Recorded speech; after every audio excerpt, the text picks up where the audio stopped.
boys were predominantly from the London Fields area, although were close to other Hackney boys in the Pembury and Mother Square estates. It was not quite a borough-wide gang, but covered the E2, E5, E8 postcodes. Operation Trident put the start of the war with Tottenham down to the killing of Guidance to Kurz, 16, who was shot dead in Chimes in January 1997.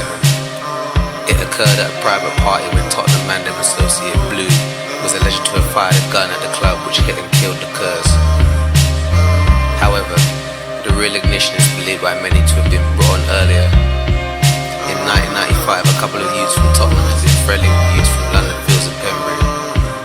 They went out together robbing people, including young dealers in other parts of North London.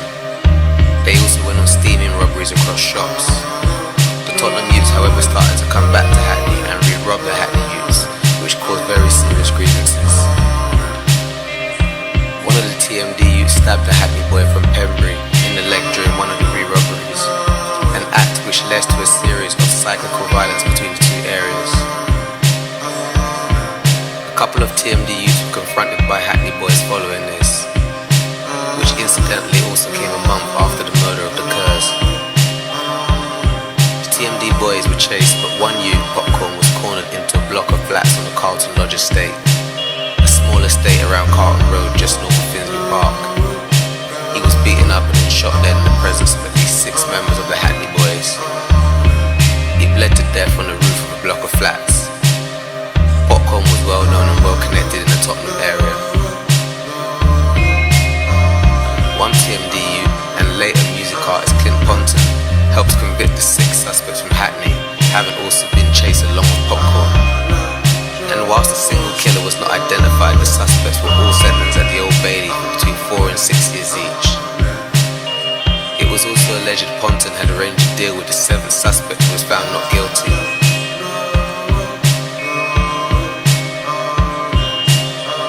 The Hackney youths were largely from London Fields, whilst TMD were largely from Broadwater Farm.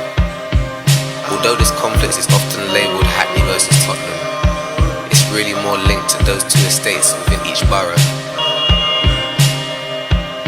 The series of killings and reprisals between the 2 areas really kicked off in the late 90s.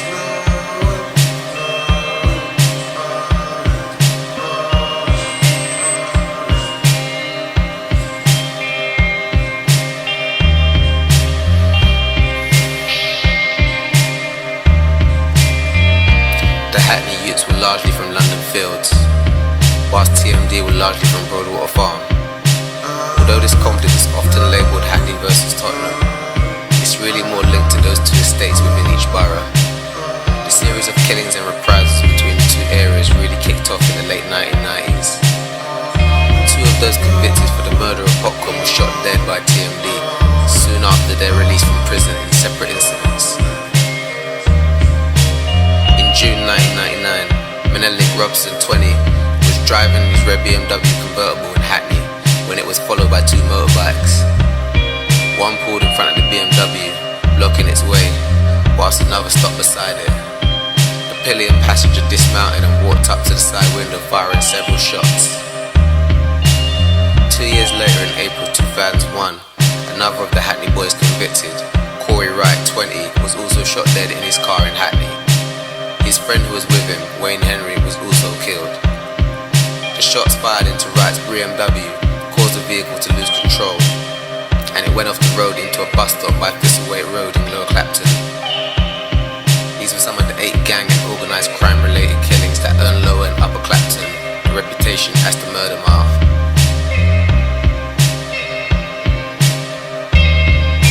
Although the murders were never solved, some people believe Clint Ponton has some involvement, and it is alleged he contacted the Hackney boys to deny his involvement a couple days after the murders of Wright and Henry. Hackney responded with the murder of TMD firm member Buckhead from Edmonton. He was murdered in December 2002 after being shot down in a hail of bullets in front of his girlfriend in West Green Road. Hackney boy DC, who was also a Hounslow club promoter, was pinned with the murder, having been identified by witnesses. However, Clint Ponton again comes into the frame according to street legend. They go along the lines that DC was not behind the killing, but Clint Ponton had forced Buckhead's girlfriend to identify DC, a strategic move of sorts. DC had been serving a life sentence since 2003.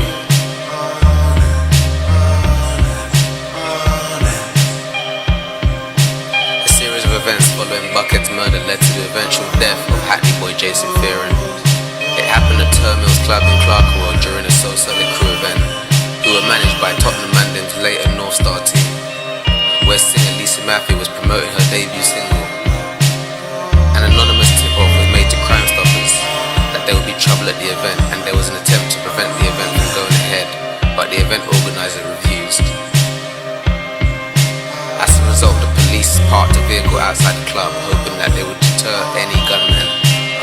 However, in the early hours, several men burst into the nightclub firing shots, injuring one person.